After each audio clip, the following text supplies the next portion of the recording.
Hello, welcome to Matters of DeCorum. I'm Scott Corum. This is what matters to me. A little late this week, but better late than never for once. This one might be a little esoteric. I got to thinking about a number of different game systems, and something that I'm finding in common with them that just strikes me as odd and bore a little investigation. With the surging popularity of Cyberpunk 2077, the computer game, thanks in no small part to the Netflix animation Edge Runners, which is really very good. Probably one of the best presentations of that kind of material that I've ever seen, or really true to the game and the game world. I took another look at cyberpsychosis conceptually. The whole concept that as one replaces their body with prosthetic enhancements, things that boost their performance or gives them all new capabilities, they run the risk of losing themselves. In the role-playing game, this is measured by a loss of your humanity, a stat based primarily on your empathy stat. The more humanity you lose, the more you fall out of touch with the people around you, the mere humans who aren't as enhanced, the squishy meat things, as you become a little bit more chrome. Metal is better than meat, after all. And I love that mechanic. It just struck me as something that had some parallels in others. I wrote a mechanic for Victory that parallels it, partially as an homage and partially something that can be adapted to other settings, which now that I think about it, those other settings kind of already have it. Oh, pardon the really comfy robe arrangement. It's chilly, it's rainy, it's a day for being a little more cozy and cuddly. My son loaned me this, and it is very hard not to take long naps and drink hot chocolate in it, so this is an effort of will I'm engaging in here. So Cyberpunk 2020 Red has the humanity loss, the cyberpsychosis. Where have I seen other stuff like this? Well, if I go to White Wolf, particularly the World of Darkness books, starting in 4th edition, there is a philosophy towards their characters that every character, whether you're a werewolf or a vampire or a mage, changeling or a Promethean, you start as a human. That your character base is the core rulebook for the 4th edition has you making a character who is a human, and everything else branches off from there. You either discover you have a lineage as a werewolf, or you're turned into a vampire, or you wake up as a mage. There's a bunch of different things. All of them, however, do have mechanics that as you gain in power, you build up a stat. Vampires get blood points, werewolves get rage, mages get paradox. They're not necessarily a good thing. They represent that you have gained a certain amount of power, but you're losing something at the same time. To the point where they all need some way to bleed off that gain. And in the case of vampires, literally, vampires drop into a torpor so that they lose those blood points. Their blood becomes less potent. They get more able to dwell in the same reality as everyone else. Mages have to go into have to meditate and perform certain penance rituals to get the paradox out of their system when they've pushed reality too far.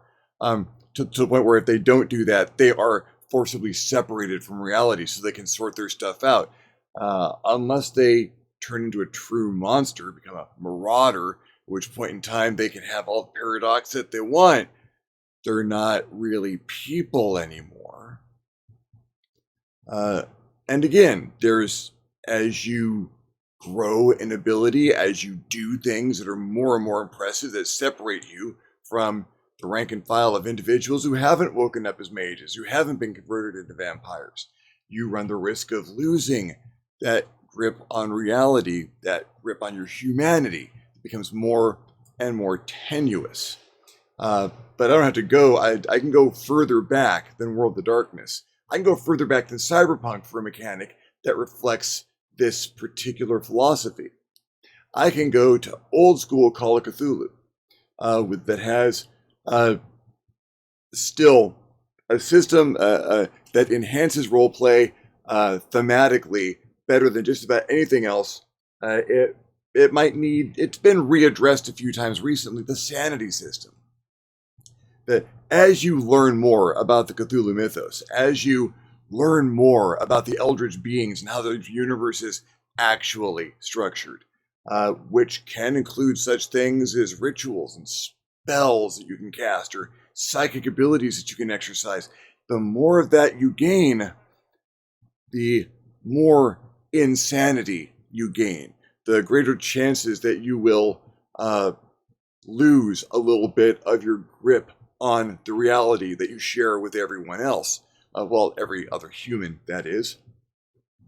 And it's one of the best slippery slope rules that I've ever seen in a role-playing game, because and it's clean, it's simple, it's a great mechanic. The more insanity you develop, the more insanity you're likely to develop. Unless you go and get treated, you go and do something that helps you get back in touch with that reality that you share with the rest of humanity. You want to be, it's easier for you to fight the monsters that are striving to destroy humanity, or who just don't care about humanity or going about their existence. You don't really fight those. That's kind of a losing battle no matter what you do, because they're so far beyond humanity. But there are people who've already succumbed to this, cultists and whatnot, that you need to stop. If the society around you pleases you, or the fact that there's people who can continue living and not simply be scratched off the backside of the universe as though it were some giant dog beyond comprehension that suddenly got an itch.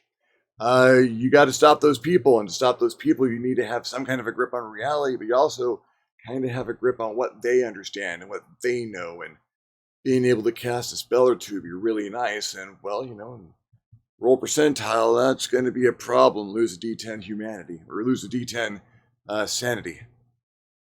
But it all kind of factors in. It occurs to me this happens in literature too, at least recent literature. Not just literature, cyberpunk or World of Darkness. The pilot episode of Star Trek, the original series, not the one with the salt monster that they used because they had a proper monster in it, but the one where, I forget the names involved, but the Enterprise passes through a galactic barrier, and one of the crewmen develops ESP, psychic abilities, starts making things float around with his mind. His eyes start to glow. He starts to see himself as more than human. The people are, well, and in Star Trek, it gets to be more than a simple sapient being, beyond the Vulcans and the other folk who aren't necessarily members of the Homo sapien race, but or species, but something that is leagues of evolution beyond. Loses touch with his humanity, loses touch with that connection to other people, and which leads to his unfortunate demise. Granted, he was kind of murdered in self-defense. Thank you, Captain Kirk. I guess that saved us from something.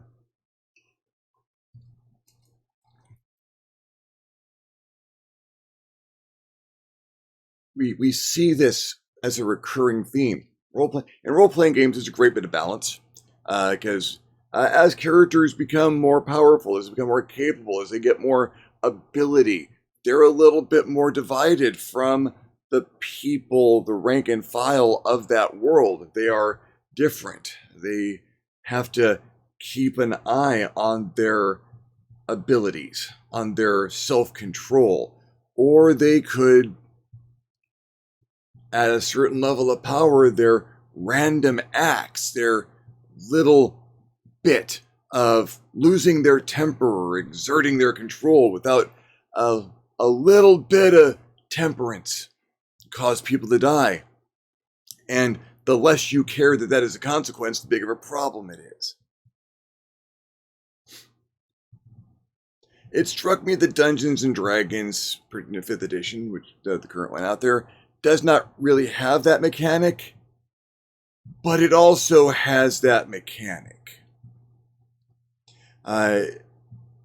Not that it is written that way, not that it is presented this way, not that it's a philosophy that exists in the writing of D&D, but maybe it could. I talked about D&D as a horror campaign for Halloween, and how absolutely terrifying it would be to be just straight NPCs out of the book, a set of stats in the background, set down in a setting, and to have to deal with even moderately level player characters. That is terrifying. That can be something absolutely horrendous. Even a relatively low-level wizard can lay waste to a tremendous amount of life and property, not to mention what a properly skilled fighter can do by 7th or 8th level.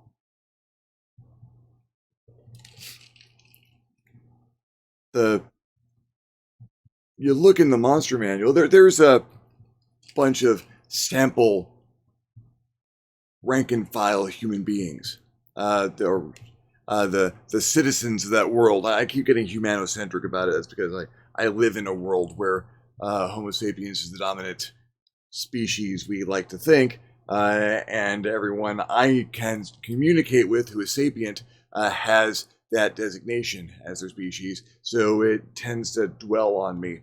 But there's bandits and town guard and mercenaries in the monster manual, folks that you just might come across. Their stats don't change. Not usually. A diligent dungeon master might add a few player character levels onto them just so they keep up the level, but that farmer who's just starting out, those kids that have just gotten out of the schoolhouse, those people working in the back of the church making sure that the hungry folks get fed, those are all pretty basic individuals by the rules. Any player character, 3rd or 4th, once you hit a subclass, once you hit that 3rd level, you start to be something past all those folks. Of course, because of the progression of Dungeons & Dragons and how the level structure is laid out, that makes perfect sense, because you have to be able to contend with bigger and stronger monsters. Monsters have a challenge rating, and as the challenge rating goes up, so does the strength and ability of the monster. And you need to have your player characters for the progression as it is designed in Dungeons & Dragons. As the player characters raise in levels, the stronger the monster that they can go and contend with. The monster, the opposition, they can deal with individuals who have gained too much power, or there can be individuals who have gained too much power. There's a fascinating mental exercise that happens just about every Wednesday night. And to the point where our current Wednesday game is trying actively to deviate from this pattern. And that is, we play characters usually who have a little bit of an edge to them. Not edgelordy edge, but they've had some trauma. They've got pasts. They are fully realized folks. They're flawed, like the people who are playing them. And when power shows up, sometimes it gets exerted in places that other folks might not do. Often looking at, we had a game where we were colonizing an empty planet and ended up taking over the colony because we lost faith in the people who were supposed to be managing the colony. So those folks met with an unfortunate poison and lasers accident. We set ourselves up as better than those people because we had gained knowledge and abilities that, frankly, actually set us above them. Literally, in some cases. The group's currently playing Paladins in 5th edition. Everyone's playing a Paladin. There's a couple of multi-classes in the group, but paladins. And that keeps them on an oath. That keeps them driving to some connection to help people, to be the person there who is there to aid. For the most part, most folks' oaths have that incorporated in it. You ever been playing Dungeons and Dragons and your characters have leveled up, or you've got that party out there that's kind of buff out there and everyone just loves them because they're the heroes? You ever have the other thing happen where they're not the heroes? Or where people love them because if they don't treat them like the heroes, there will be consequences because those folks are 10th level and one fireball will wreck your whole day.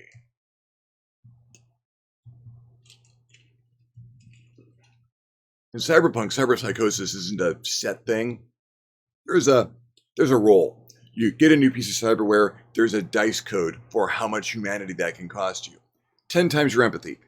So if you are the most empathic individual as possible to start the game as, and you have an empathy stat of 10, you've got 100 points to blow through before you are a cyber psycho officially, as parts of your body get replaced with technology, metal, circuitry, solid state. Go through that character generation process and you start to think of it as like another form of currency you can spend. It's just I got 100 humanity. I can blow through a bunch of stuff. I can get this awesome arm. It's got a whole bunch of features. And it's, I'll probably only be, empathy 5. You've lost half of your connection to humanity, half of what you started off with. People will put points into their empathy at the top of the game, so they've got more humanity to spend to get that cyberware so that they don't go cyber psycho, or at least not as fast.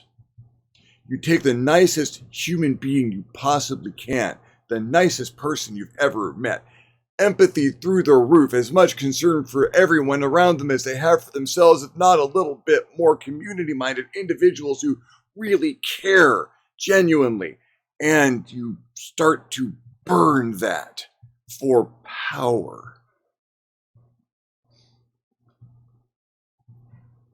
The difference between someone who hits humanity 0 and a lich is the language used to describe the acquisition of the power.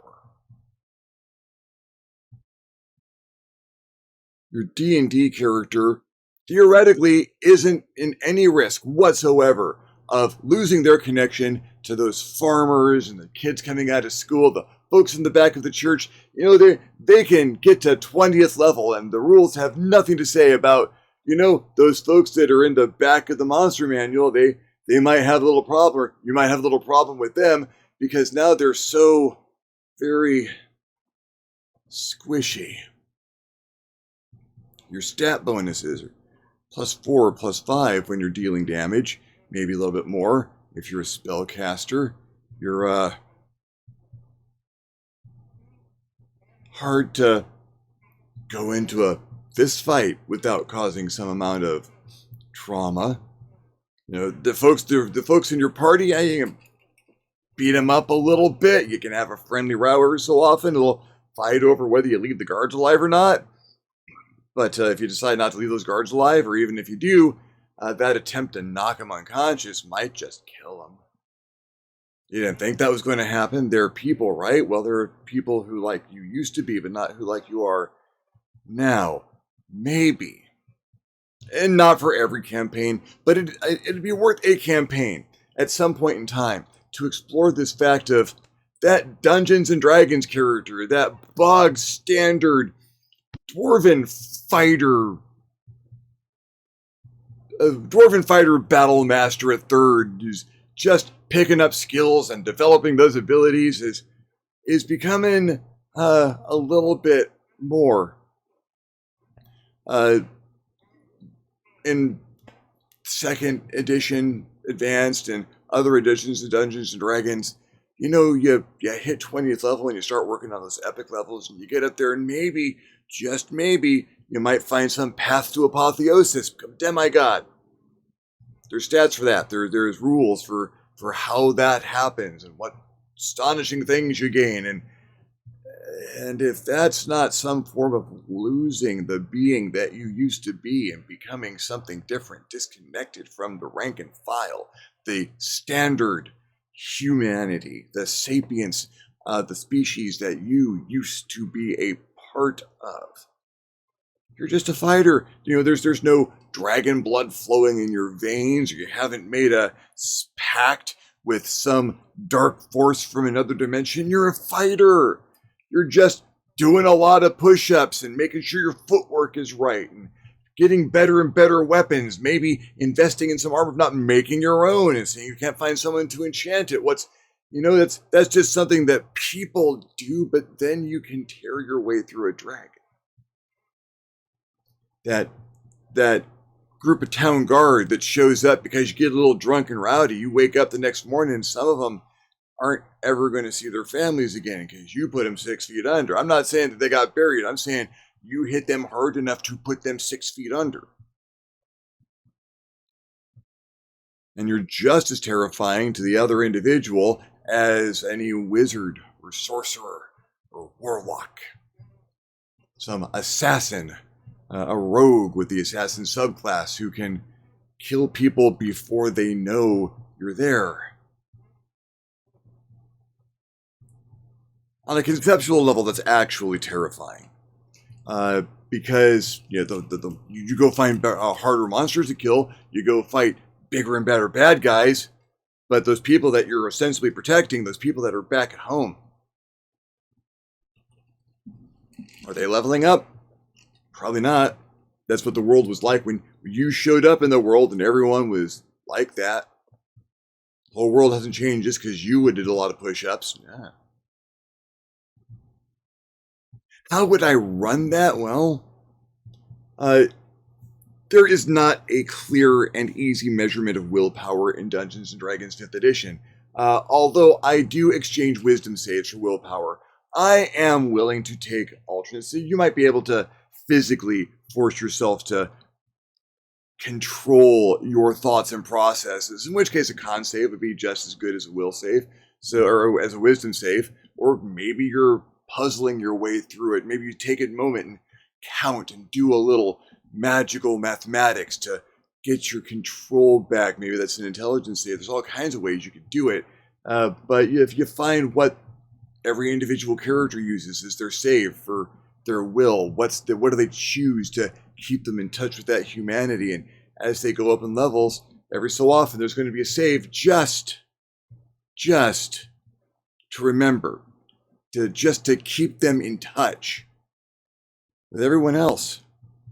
Because you're becoming a hero of legend. You're becoming something greater than you could ever have imagined when you were a child looking at the stars or listening to the stories about the other heroes out there. You're becoming one of those legends.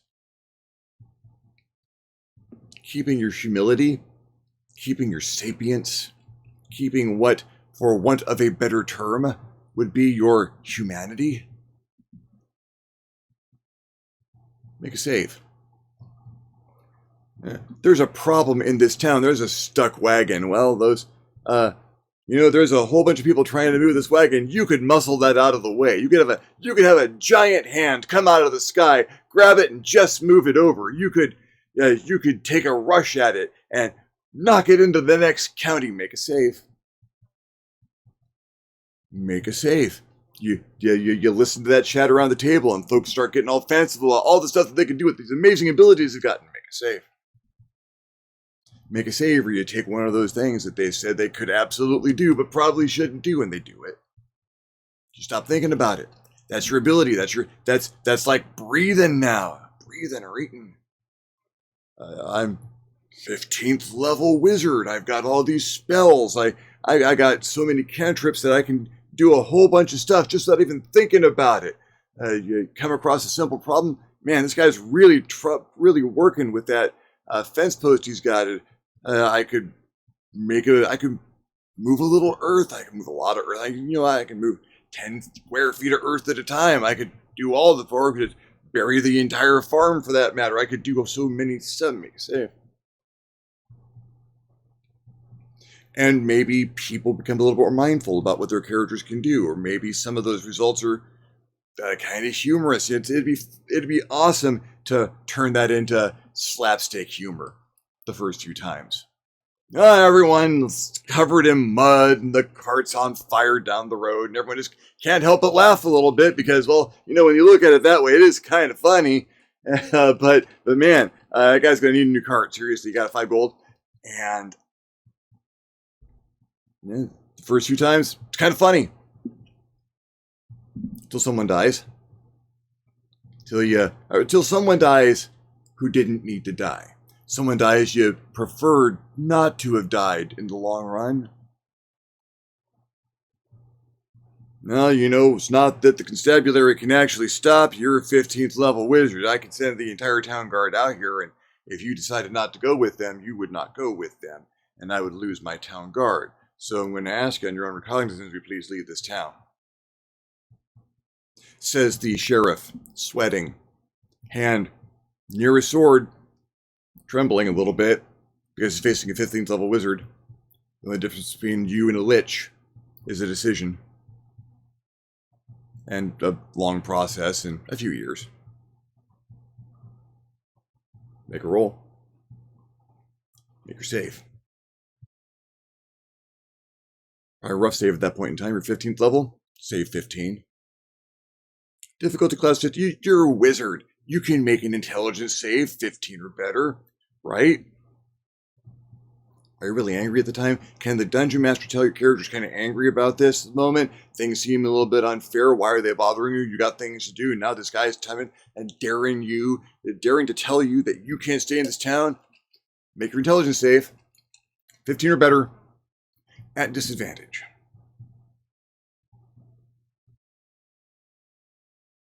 What happens?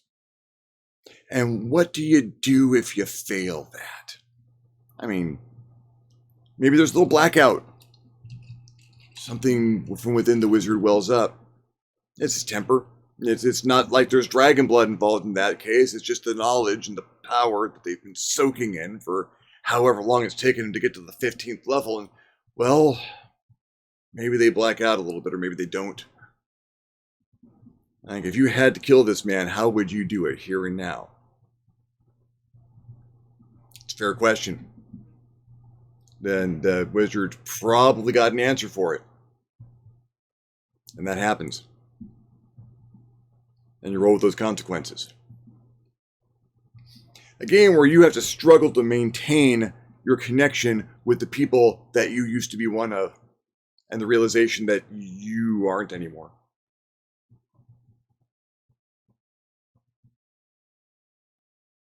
I would not spring this on a D&D party. I would not suddenly start applying this to a characters as they get on a 7th, 8th level because, that seems like it might be a really good idea. Now, I would discuss this with the group. This is part of a session 0 discussion.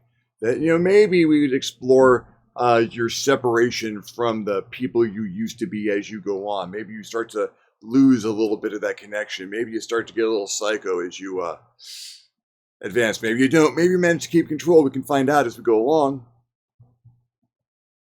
And if folks aren't good with that, that's fine. You need extra consequences. Most player characters find developing all their consequences all on their own. But, maybe they decide, I once had a player tell me, I make being a psycho look good. It was not hard to dissuade him from that notion after a little gameplay. But that attitude's out there. Maybe your party will go for it. I don't know how that'd go if I ran that in a D&D. I don't know how any of the groups I game with would deal with that. I'd kind of like to find out, though. That is not something I'm planning on doing in the Paladin campaign. Spoilers for those of you watching the Paladin campaign. I'm not doing this. I'm just thinking I might write this up as an alternate rule set or as a little bonus something, as a little something to spice things up and add a little thought process to your play in higher levels. It's worth thinking about, isn't it? I mean, congratulations. You're an 18th level fighter. You can do more damage in one round than half a horde of goblins. That, or an entire horde of goblins, like the one that you left as a giant wet red puddle back there. You're pretty sure they were goblins. You don't hear the laughter of the children by the school anymore. Should someone look into that? Some of those deep chills you can get, sudden realizations. Maybe you lost it. Maybe you didn't. Maybe this is something else entirely. Maybe that's not what happened. Maybe it is.